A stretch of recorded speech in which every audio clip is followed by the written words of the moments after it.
It's all plugged in? Yeah. Yeah. So,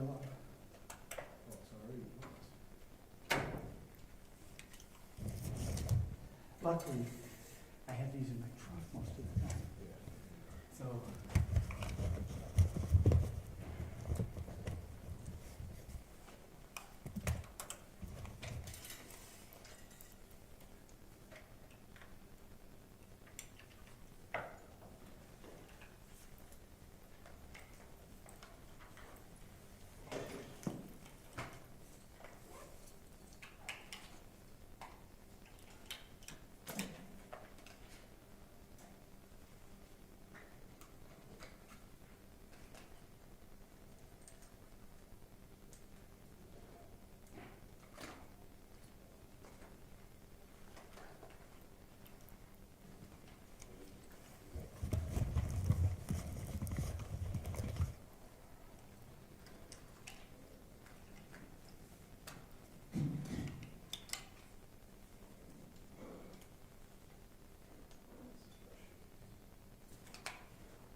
Check, check, check, check, check, check, check, check, check.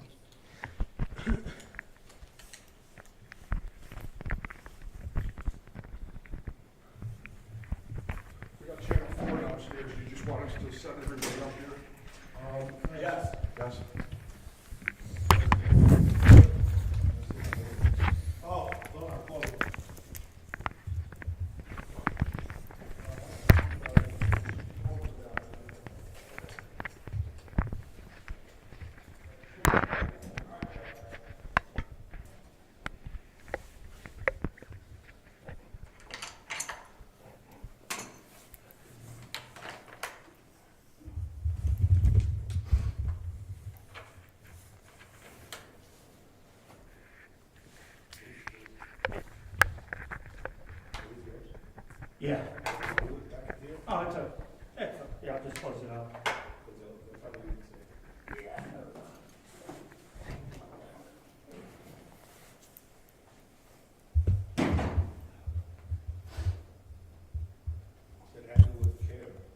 It's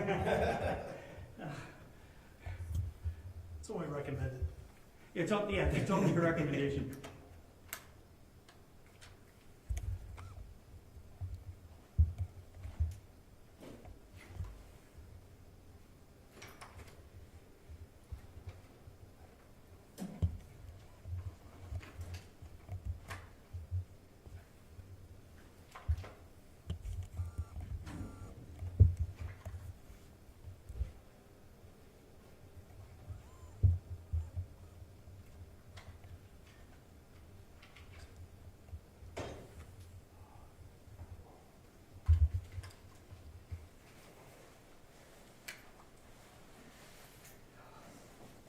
The same thing at the same time.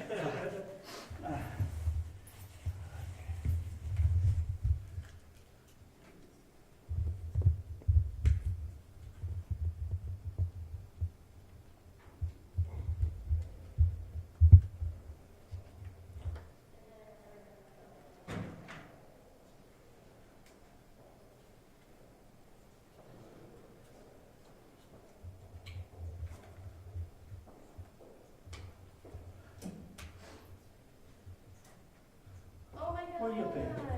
Hey. Waiting in line. Yeah, we were waiting. We were here, I promise. 5:59, I was in the building. This is our one. Do you want to switch?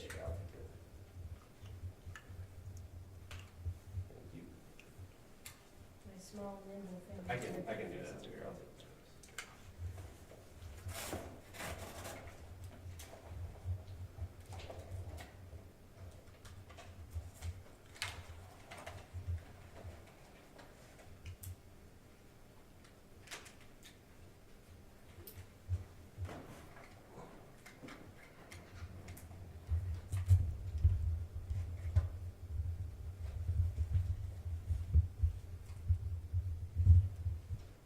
How have you been? How are you? Yeah, how about you? Good. I haven't seen you. I know, I've been hiding. Or I've been hiding. Yeah. Either one. Oh, see, I see you every night.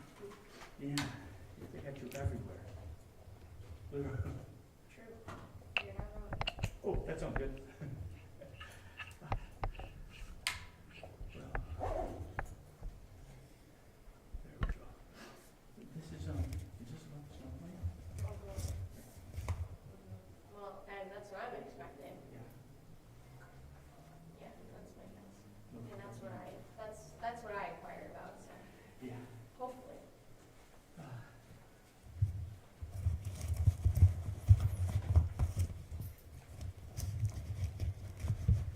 It's always so hot. Especially when you're outside. It's also like that weird time of year where like I don't have a 40-degree coat. No. Like this is probably more my 30-degree Yeah. coat. I don't have like a mid-range. Which is why I've always had 4 jackets in the car, Yes. 2 pairs of boots. Yes. Oh my God. Yes. Thank you. I need to locate my good snow boots because I don't know where they are. You never know when you're gonna need them. I literally thought of it this morning and I was like, check your car. Like go out to your car early before you go to work and like just like check. Yeah. And I forgot. So thank you. 20 years ago, we got, reporter for late 80s, early 90s, Mary Murray. Do you know who that is? No.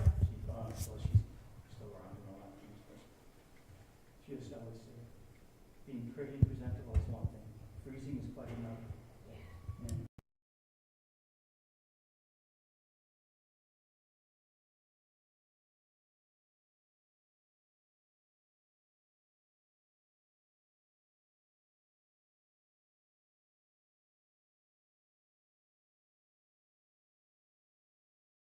that night, the Friday night, we were doing Yes. The the vigil. yes. So, That day was awful. it was That day was so cold. And we had our intern. Yeah. No. Yeah. Did we? It, No, it was funny, but not funny. It's interpreter, sign language interpreter. I said, your fingers are so cold, you're mumbling. She said, that's very funny. You've never heard that? Sure she does. Yeah. She's humoring you. Yeah, like most women, but then, yeah. No, but they were because we were waiting because then they wanted to see the group Yeah, like Yeah. the video was coming out. Oh,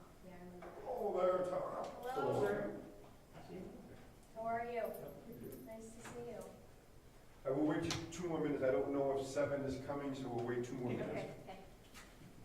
All right, Commissioners. Good, how are you, man? Good. Hey, Mike, could you give me an audio check? Tommy needs an audio check. Tommy needs an audio check. You're beautiful, man. Oh, my God, thank you. Oh, Yeah, I'm sorry. no, You're it's- fine. All right.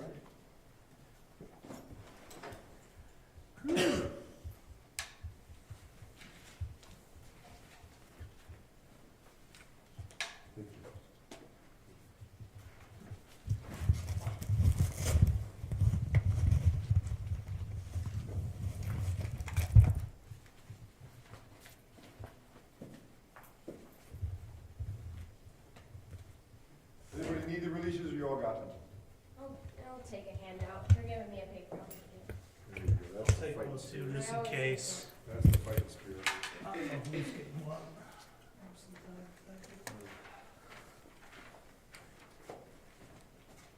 Full plan is also on the city's website. You can access it. You guys already got it. Yeah, we have it. Tommy? Well, thank you. My grandfather said to say hi to you, by the way. Me? Hey, you. Hello back. I know. How's she doing? He's good. He's good. He's getting ready to go to the Greater Buffalo Sports Hall of Fame next Wednesday. Next Wednesday? Yeah. Ah, Congratulations. congratulations. Yeah. Well, no, he's not going in. He's involved. I think he I might thought he was already going in. be All right. I don't know. He's very involved in the Okay. group. I think he might already be in, but he's like on. I don't know if he's on the board. Let me just take one last walk down to see if anybody else is coming up. And then we'll get started when I come back up.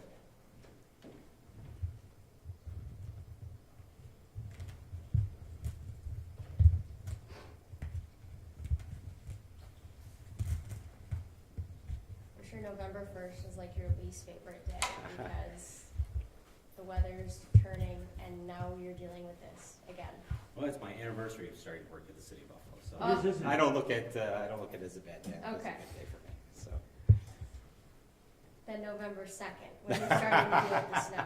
Good clarification, thank you. Yeah. So, My birthday was last week, so it's like, okay. I always am like, okay, can we just get to like Just- October 25th? And Just then like, just then I get don't there care. and then stop and then forward for 4 months or 5 Yeah, months. so- then I don't care what happens. Yeah. It could be decent through then, that would be awesome. Mine's at the end of December, so Oh. in the midst of our winter journey. Was it in the midst of last year during all the chaos? Yeah, well, it's the 30th of December, Oh. so, So yes. yeah, so unfortunately, you know, as our Christmas was canceled, we had holidays around Yeah. December 25th for the city, everything else gets rearranged at the same time. so. Yep. Well, hopefully this year it's a little bit better. Hopefully for all of us, Yeah. certainly, so, we got to be prepared otherwise, but. All right, Commissioner, if you want to jump in there. Commissioner will open with some opening remarks, some of the highlights of the snow plan, and then fire away with some questions. Sir, Commissioner Martin. Nathan Martin, M-A-R-T-O-N, Commissioner of Public Works, City of Buffalo. As you know, a little bit earlier this afternoon, about an hour ago, we released the snow plan officially to the city. It was submitted to the council earlier this afternoon as well. It's our annual submission as we release some of the preparation plans we've got in the city for the upcoming winter season. So a few highlights which were in the press release which we announced. So 10 new plows. We've got 6 in hand from New York State, the Thruway Authority. Thankful for them for that equipment, and then 4 plan to arrive here by the end of the year yet. New this year, we've got $1 million in the budget for snow removal. That's a significant increase over what we had in last year's budget. So $1 million for that snow removal emergency contracts. We've got that available. For warming shelters, we've identified a warming shelter in each council district. That was important for the mayor's perspective. Certainly in our community, we want to be able to support all of the entire city. So one identified in each district, and they will be available when needed during a storm. And then communication. So we've had a lot of dialogue about communication. Additional communication elements. Buff Alert is able to be translated into multiple languages for those with a language issue in terms of translation. Stronger messaging, more direct messaging about what we might expect as a community. So I think from our perspective, very clear looking back at what we did. How can we communicate really the seriousness of what is forecasted to come? So a few of the highlights that we've got for the plan. Certainly looking at it as a multi-tier approach. This year a little bit differently, putting on paper how we handle a major storm versus snow, traditional snowfall, so we've got that outlined. But yeah, so I'll answer any questions at this point in time. What was the process? Obviously, deadly blizzard, significant snowstorm in November of last year. Kind of city was a little bit unscathed in that, mostly south towns, but something that you guys had to still prepare for. What was that process like, reviewing all of those things to get to this point now, and what's different from this snow plan from the one last year? Yeah, well, so the first difference in this snow plan is exactly what you referenced. So, we were hit with historical, generational storm, something that the city hadn't seen in a while. November affected the south towns pretty harshly, right? The city might have escaped a major hit, but the southern part of the city really got it worse. And of course, the blizzard we know impacted all of the city and western New York. So, from November, from that storm, started reviewing and analyzing what we were doing. I think that's my goal of our department, to look at what we do all the time. So we started reviewing it post-November. Certainly we were hit with December, reviewing it post-December and throughout the winter. So pulling our DPW team together, but I think as a city, the plan gives a glimpse into some other departments as well. Community services, and their ability to communicate with residents. Police and fire and how they are part of the response team, certainly 311 and that team, connecting with the community again. And then, again, the warming shelters, making sure they're available for our residents. On the map of the warming shelters, it sort of was a bit noticeable that they're kind of in the perimeter of the city more so. There's not one really centrally located around the 33 neighborhoods that were slammed, frankly, last year by this storm.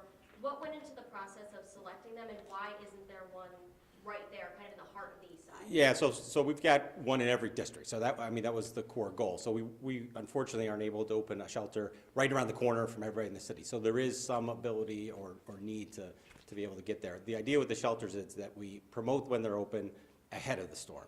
So the last thing we want to do is have everybody in the middle of a storm try to get to a shelter. If conditions are dire, we understand that, but our goal is to say, the storm is going to hit a part of the city.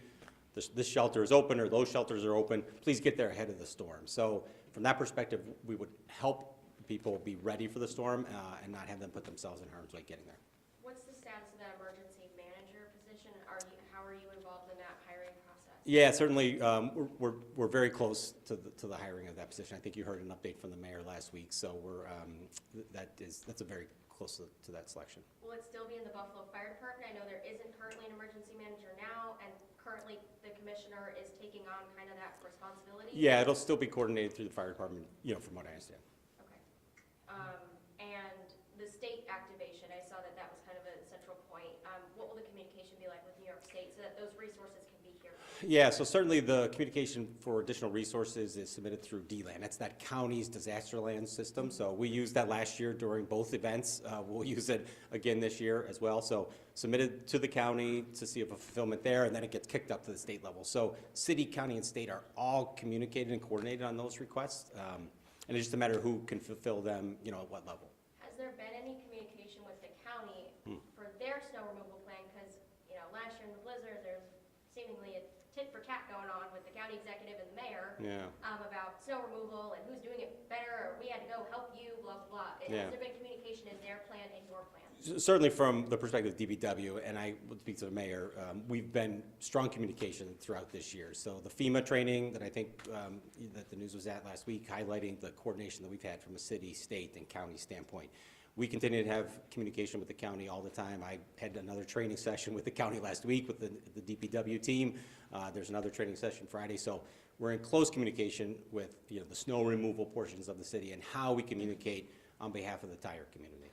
Were there any changes to the snow? I know that, when we get to a blizzard level and there's like a ton of snow, we can't just plow in the city. Right.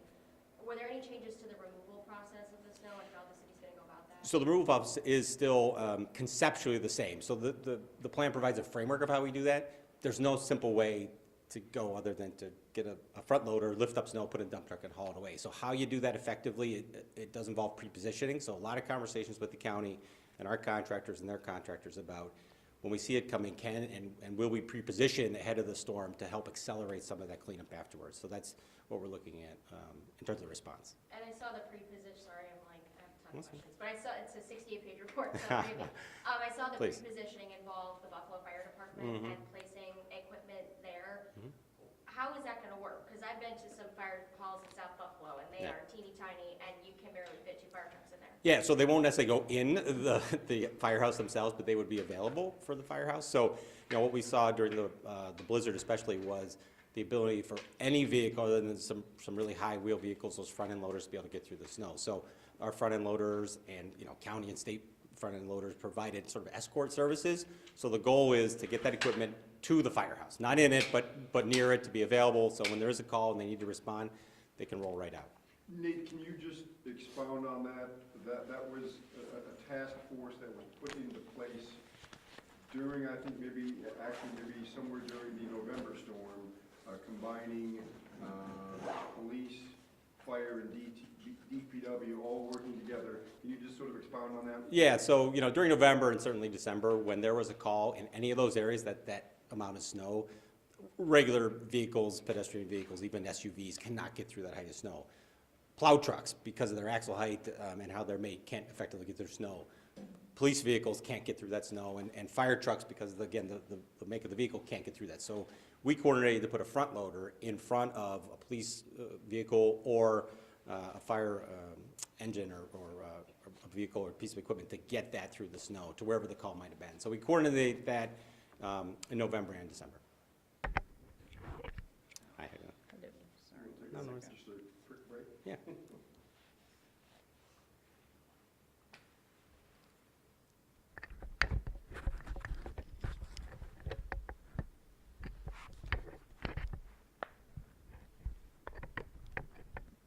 Tommy, you want to assist? Sorry. That's good. You got it? Yeah. There you go, just get a click in. All right. Carry on. How, That answer your question? yeah, Okay. And how important will the free communication with the tiered levels, like, are you hoping that by saying, oh, this is a tier 1, everyone don't panic, versus like tier 3, you can panic a little, get to somewhere safe, Yeah. take precautions? Yeah, certainly, we've set it up that way just from a way to sort of communicate and talk about it. So we will talk about the storm very clearly. We may not say this is a tier 1 event, but we as we know in Buffalo, in Western New York, we get a lot of standard snowfall events. When we get to that tier 2 or tier 3, large amounts of snow that we know are going to deposit lake effect snow, we will have strong communication about what we might see and where we might see it. Again, working closely with forecast, National Weather Service will be part of our pre-storm. So when we know, we will be attempting to communicate as quickly as we can, as upfront as we can, so the community is aware. We don't want anybody not aware of what's coming, so we'll try all the means of communications that we can and try to reach as many folks as we can. So it's social media, traditional media, Facebook, X, formerly known as Twitter, so all those uses. Have you looked at other cities along, in similar positions to Buffalo? I know that we're kind of unique in the way the snow comes off the lake Right. from a meteorological standpoint, but other cities that might have emergency plans like this, have you taken any cues from their plans and implemented them here? Yeah, certainly, there's been communication, so both at my level and deputy commissioner's level about what are those practices. There's no easy way to lift and move snow. So that when you get to those blizzard-like conditions, tier 3, or even those significant snow forms, the only thing to really do is pick it up and put it in a truck and haul it away. So there is no better way than that. You can use large blowers, but you can't necessarily go down a small street with a blower that won't fit down the street. So our narrow streets of the city are really, really tricky. And of course, we know some of the issues that happened last year with parking and cars abandoned and what problems that creates. So the idea of that early warning is to allow residents to listen to it and help us with travel even. So get your cars parked on the right side of the road, or get off the road if you can, certainly to allow the plow trucks and front end loaders or plow trucks themselves, just to be able to get through the streets quicker. And could we see travel bans implemented earlier? Because I think that was a huge problem. People went to work in the morning and then couldn't get home at 3 o'clock or 4 o'clock in the afternoon. Yeah, certainly a lot of communication from the city related to that, and even with the county about how travel bans would be implemented. We want to implement that far enough in advance when needed, and again, when forecast predicts, but not too far to make sure we're not missing anything. All right, Seven might have some questions, but just before that, Yeah. Commissioner, just to be clear, on the $1 million for the emergency snow removal. That is for private contractors, and that's a huge increase from last year in the budget. Yeah, I think it's 350% increase from last year, so we know that money is available for those private contractors. When that tier 2 or tier 3 events and we need to move that snow, we have that money available. If we exceed that, we will be able to find money, but that is a budget line that we've got set, so. And does that include like coordinating with snowmobile clubs and people who were wanting to help with rescue efforts and things like that? Yeah, a lot of the snowmobile coordination and even with clubs and some of their groomers is at that county level. So again, that collaboration with bringing the resources to the full response team, you know, whether it's the county, the city, the state, from our perspective, as long as the equipment gets mobilized, we're good. Channel 7? Hi. Hi there. So why is there any mention of an emergency manager in the snow plan?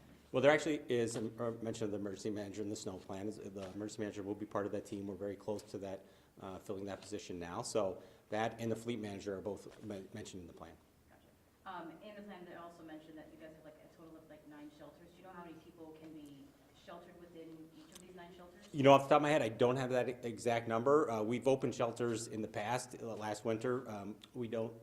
We haven't traditionally seen a lot of people come to those shelters, but, you know, we're hopeful with an advanced notice that this shelter will be open during the storm, that those who may feel uncomfortable would be able to get to a shelter. So we can get those exact numbers for you. Gotcha.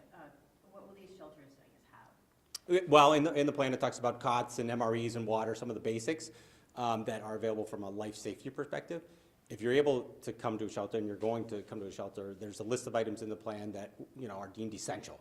Department of Homeland Security and Emergency Services has that list available, and so we just publish that so people know what to even have at their homes if they choose to stay at home, or what to bring with them if they're going to come to a shelter. Mm-hmm. All right, maybe we just, Commissioner Martin, just one more time Sure. for Channel 7, because Yeah. just a few minutes. Sure. Again, just off the top, just some of the Yeah. highlights. So we released the plan about an hour ago to the public, and it was submitted to the Common Council a little bit earlier this afternoon, so ahead of the November 1 deadline, which is there. Some of the highlights that you've heard the mayor talk about previously, but a communication aspect, so stronger communication, more widely ranging communication to those who have English isn't their native language, so we've got the ability to translate that through the Buff Alert system. Certainly iPause, the wireless emergency alert system, we're going to be able to take advantage of with the county, so that's one aspect. Equipment, so we've got 6 new plows from New York State as part of our fleet, and then we're expecting 4 more hopefully by the end of the year, so that'd be 10 pieces of equipment on the street clearing snow, which is a nice addition. $1 million in the budget, so $1 million allocated to snow removal for those emergency purposes. And then warming shelters was that other key add, 1 in every council district for the city. We all good? Yep. Thank you, All everybody. right, thanks everybody. Tara, ready to know this? Yes, thank you. Ready to know this? Appreciate it.